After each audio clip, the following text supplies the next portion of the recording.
Hey everybody, I'm Travis and this is Abby. We're here at the clinic. We're going to do iSync, which is run by a company called NeuroSync. And we're going to try to delve into exactly what my eyes say about my brain. And Abby would be able to explain that way more than I can. So we're going to do a baseline testing to get all sorts of information. It's going to go on here. Okay. Let me get you set up here. So kind of like, what is this supposed to do? So go ahead and have your arms on the table. And first thing we want to do is make sure we get both eyes perfectly in screen. So you can see my eyes. So right now I can see your eyes. We're going to do a full testing battery. Okay. Okay. So what's going to happen first is you're going to see a dot on the screen, and it's going to move. Follow it with your eyes. Follow the dot with your eyes. Yep. So he's doing a testing calibration on his end, and then I'll see calibration set on my end. And this will just make sure that all visual fields are captured. And then these cameras are making adjustments as to where his eyes are on the screen. So next what's going to happen is you're going to see a single target on the screen. Okay. It's going to make clockwise circles. Okay. It'll speed up or slow down. Just keep your eyes on the dot. Gotcha.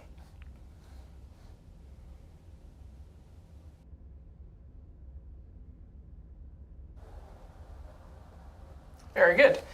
Next, it's going to do that same thing, but in a counterclockwise direction.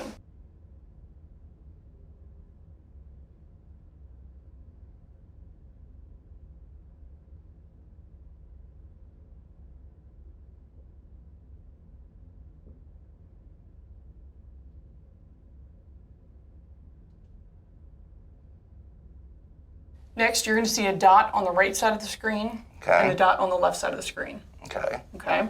You're going to keep your eyes on the dot that's lit up until the other one lights up. Okay. Oh, it's on the left. Okay, right.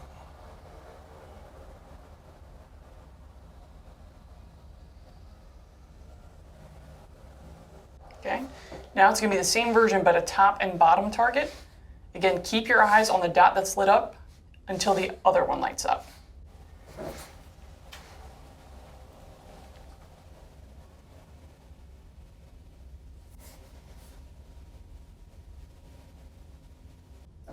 Very good. Next, there's going to be a single dot in the middle of the screen. The dot will move either right or left. Wherever the dot goes, your eyes follow.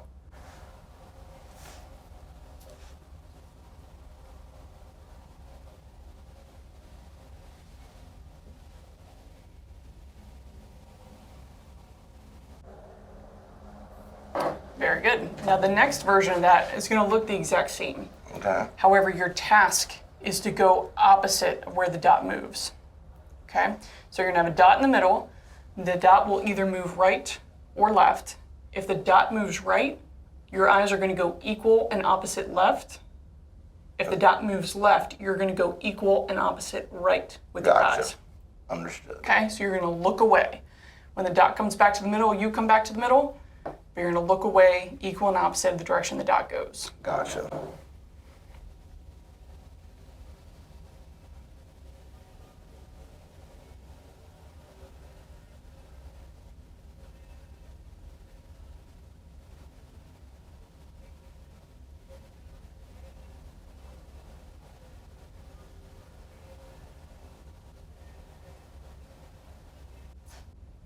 That one was a little harder.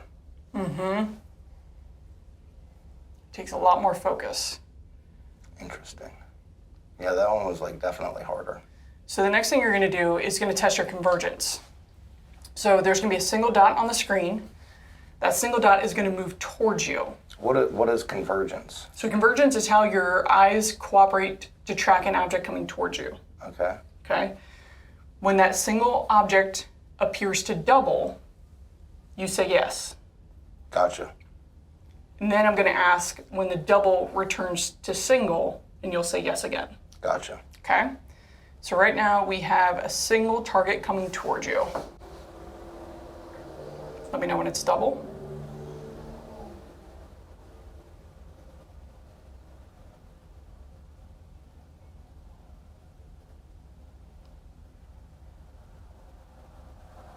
Yes.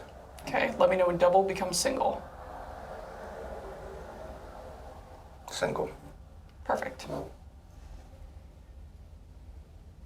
Now for the last 3 tests, we're going to have your head or body moving a little bit. Okay.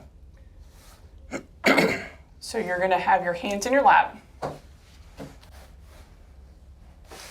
You're going to see a single dot on the screen. And I'm going to have my hands right underneath here. Okay. Okay? So I'm going to be moving your head while this is in motion. Okay. And you just keep your eyes fixed on the dot on the screen. Gotcha. Okay? We're going to get 3 beeps and then we go. Okay?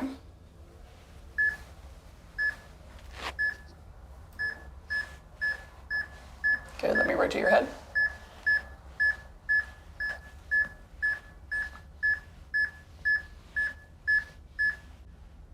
Very good. Okay. We're going to do that same thing, but it's going to be with nods. Okay. So you're going to keep your eyes on the dot and then just let me move your head. 3 beeps, then we go.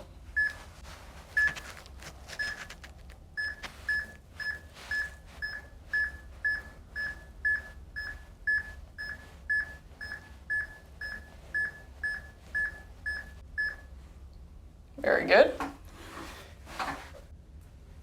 Now for this last one, we're going to move your upper body and your head together. Okay. The way we're going to do that is you're going to have your arms out. I'm going to put your palms together. So I'm going to be moving you through here and your head. So we're going to do a sweeping motion like this. Okay? Gotcha. You're going to see Fenway Park in the background. Keep your eyes on the dot. Okay? Gotcha. 3 beeps, then we go.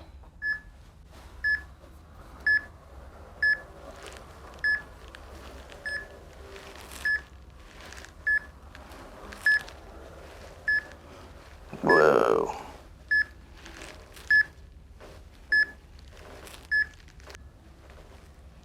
Very good. Let your arms relax. And then we're going to come out of the headset in just a second. So, quality-wise, we got good tests on all of them. So we don't have to repeat any.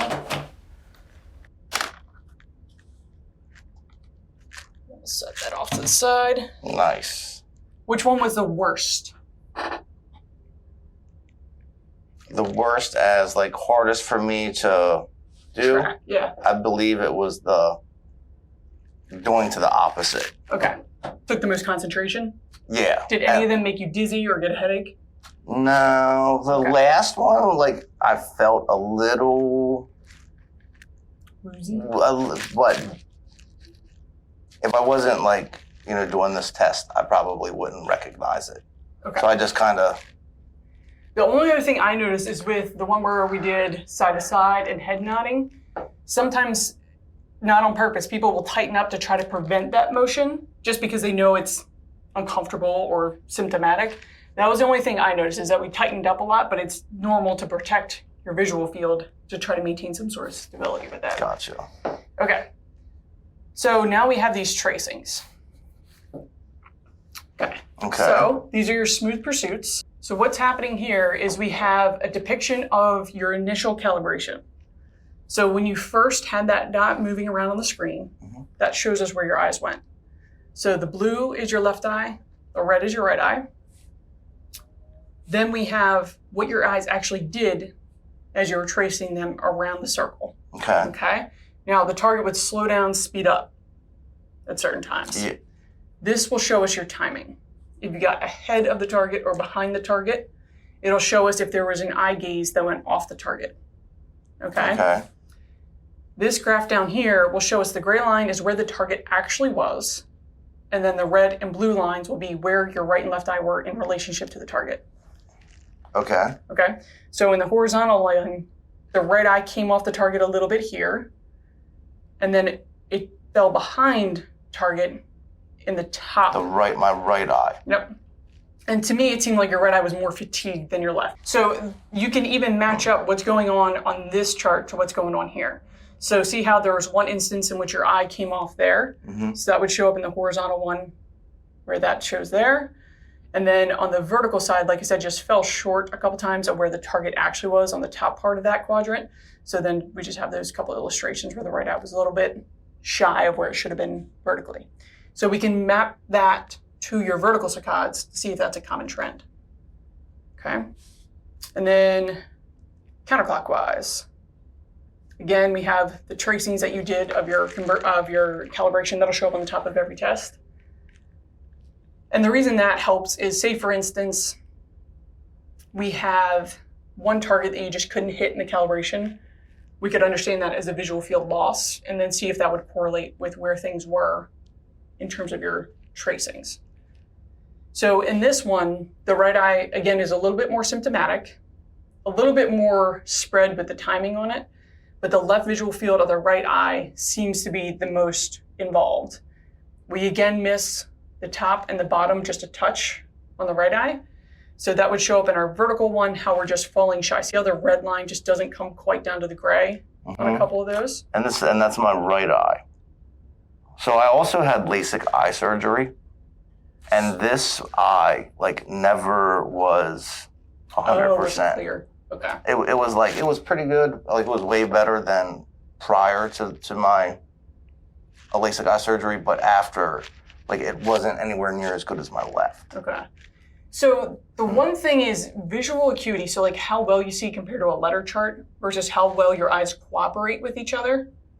We're looking more at how they cooperate with each other. So how signals are sent for the So not so much the focus. Exactly, not as much on the focus. But for instance, on this one, we can tell, like I said, the left side of the visual field of the right eye seem to have just the more noticeable variance. Okay. But you did really well. So this compares you to all age-related norms. So compared to your age-related group, you're in the 92nd percentile. So nice. Yeah, pretty good. So next we'll look at your saccades. All right. Saccades. So saccades. This is things coming at me. So that's when you had a target on the right and target on the left. Okay. And then you had to move your eyes based on which one was lit up. Gotcha. Okay. So we can see the efficiency in which your eyes move. So the right eye is a little bit less efficient in that pathway. And then we can see where your eyes end up in relationship to the target.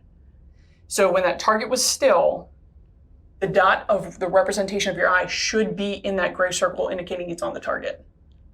Okay. Now down here is where we get a little bit more information. So this is the gray line indicating the movement of the target, and it moves instantaneously. It's not something you're tracking. So that's why that gray line's perfectly vertical. So the horizontal is where you're appreciating the lit up dot, and then it moves to the other side. So on here we can see when your left eye moves right, when your left eye moves left, when your right eye moves right, when your right eye moves left. Okay?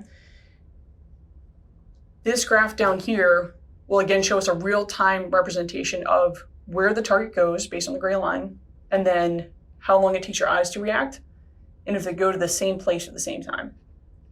Okay? There were a couple instances of undershooting, but then you made a quick correction, and then that can be seen here. So see how there's a little bit of a step to it? Mm-hmm.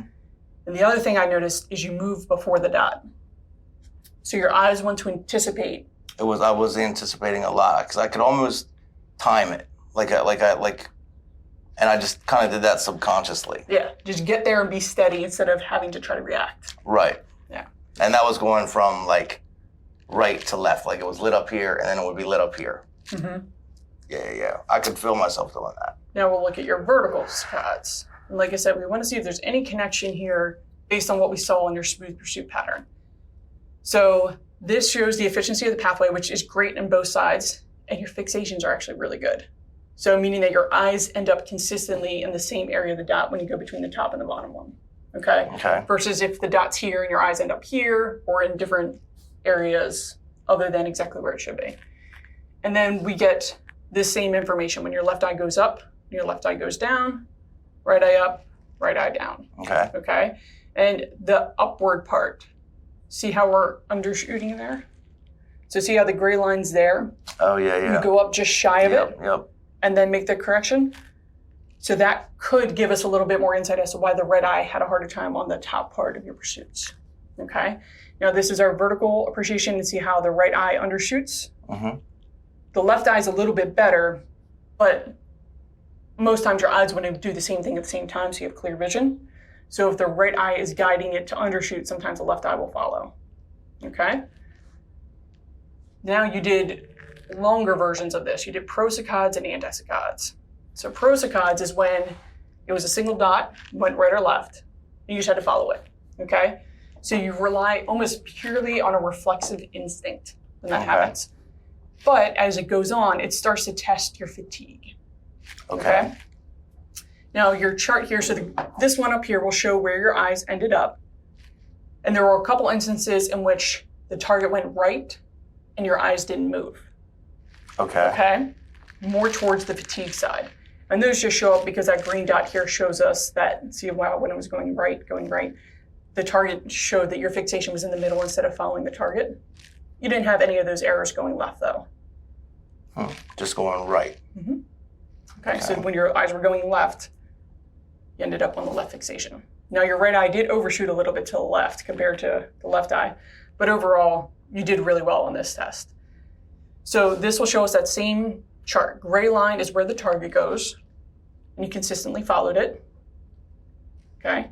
There was, like I said, there was one instance in which you just didn't move with the target, but your accuracy of going to the target was correct on both sides.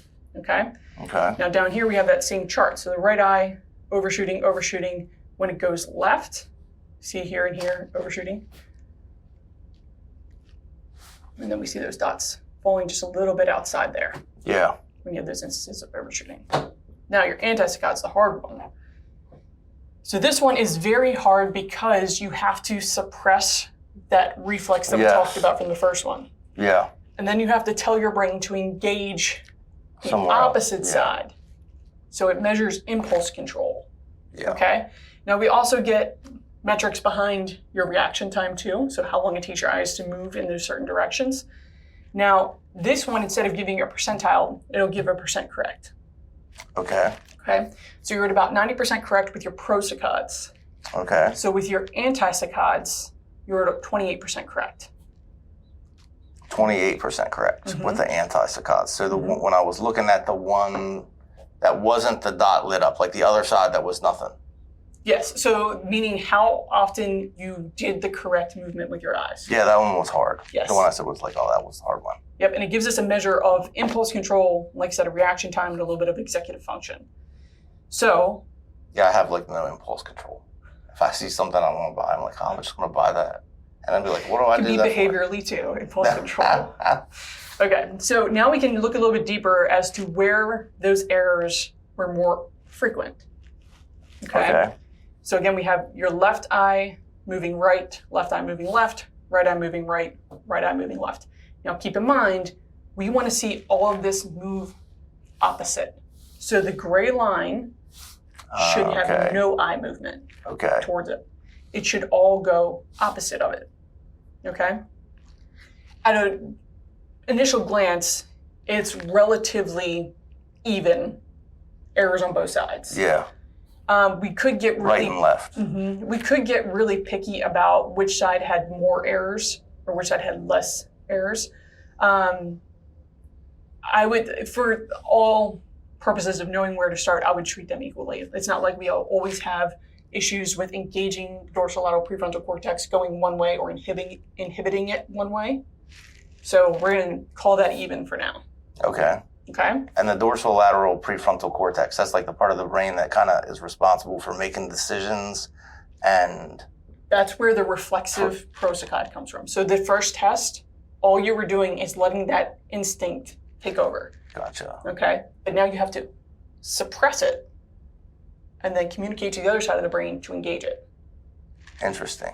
It's kind of like the book Thinking Fast and Slow. Might be. I haven't read it, but it could be. Yeah, because there's like two modes of thinking where you got to train your brain to do one thing, or you're naturally trained to instinctually say one answer to a question, but it's actually, when you think about it, it's really easy to understand why that is not the correct. But you're going to basically, you want to answer correctly. You want to answer the obvious answer first, but it's not the obvious answer. Okay. And that way, yeah, it could be similar to that because you don't follow the instinct, you have to think about doing the opposite. That's exactly the point of that, like the way your brain works. Okay. Now the good part is you didn't have tremendous overshooting or undershooting in the opposite direction. Sometimes we'll see that when I tell you look equal and opposite, the eyes shift way too far in one direction. Yeah. But you were pretty consistent with going equal and opposite for this point. Okay. Then we had your convergence. Let's look at that one. So your convergence was not bad. And this will calculate your near point convergence and then when you diverge. So what we can look at here is what your eyes did as the target was coming towards you. And then it got to the point where all of a sudden it was double. And you see how the right eye tries to get away from that target. And then the target started moving back. And then we have a period of time in which your eyes experience that communication to diverge to be able to get that object back in focus. Those were not concerning. Like your findings on that were not too concerning. So your near point convergence was 4.3 centimeters. The recovery is 20.1. The recovery could be a little bit better, but the important part is that when you're tracking it coming towards you, you can keep your eyes coordinating all the way until 4.3 centimeters from your face. Okay. Okay. Now we had the head movement ones. And like I said, that's when I noticed things were a little bit different because instinctually you want to have clear vision. So when I start to try to move your head, when it tightens up and becomes stiff, it's just protective to make sure you can maintain clear vision. Okay. Now, what we want to see here is an even spread along this diagonal, which actually looks pretty good. But we want to see your eyes as close. You see that miniature L in the center of that chart? Yeah. We want to see your eyes as close as possible to that center L. Okay. Okay. And then this part I'm not too worried about because since it was hard to get that smooth rotation in there, there's a little bit more variance as to your position of your head. Okay. And then your vertical. So the horizontal gaze center and the vertical gaze center are not the same. So that's why it's important to test both. Your vertical, see how that's more centered? Oh, yeah. That's more successful. The right eye is a little bit more spread, but again, yeah, I can see spread along the diagonal is an important part there. Okay, and then your VOR cancellation. So that was when you saw Fenway Park. So you're experiencing background movement with foreground stability. That one, again, we want to see it just a little bit tighter around that central target, indicating that your eyes stay still. And then those dots will show where your eyes actually end up, okay? But overall, you did pretty good with it. But you could just tell that it can be symptomatic, especially if you experience dizziness, because you have conflicting visual field information. Right. Okay? So that's what we could gather from that. So my thought is improving the right eye accuracy so that way you experience a little bit less challenge with tracking when both eyes are involved. Okay. Improving what happens when you move your head as to how you can track a stationary object. And then the biggest part is the anti-saccades. So the impulse control reaction time side of things. Right, because that was only 23%, correct? Mm-hmm. Yeah. Gotcha. Okay. So we'll go through like how we would unfold that as we start to move deeper into the what to do about it. Okay. Okay. Sounds good. That was pretty cool. So I was thinking this. Have you ever heard of the neurotropic, is what they're calling it, like alpha brain? So I've heard of brain-derived neurotropic factor. Brain, yeah. Okay. So they make these supplements called alpha brain. I wonder if I took those, because I swear I've taken those before and I feel like more focused, but that could be like placebo effect, probably. Could be. I don't know enough about supplements to like recommend anything along those lines, but how you feel is the most important. Yeah. Yeah. So maybe I'll take some of those and we'll redo this test and see if it helps. No? If that's your choice, we can do that. I think that it's not my recommendation, but if you choose to do that, then we can retest. You know what I mean? Like, yeah. I mean, I think we can do other things to train impulse control. Okay, yeah, we should do. That's in my realm. So not supplement-wise, but more so how you retrain the brain. I should probably listen to you. Okay, let's go that direction. Yeah, that's a good idea. So I'm going to listen to the concussion specialist instead of some advertising. Yeah, that's a good idea. All right. Thank you all for following along as we did this. And we'll use this to help guide things moving forward. Yeah, and we're gonna I want to try to get pictures of this and put this all up in the video. So should be if you're listening on the podcast, I'm gonna make a YouTube video of this as well. So check us out there. Sounds good. Have a good day.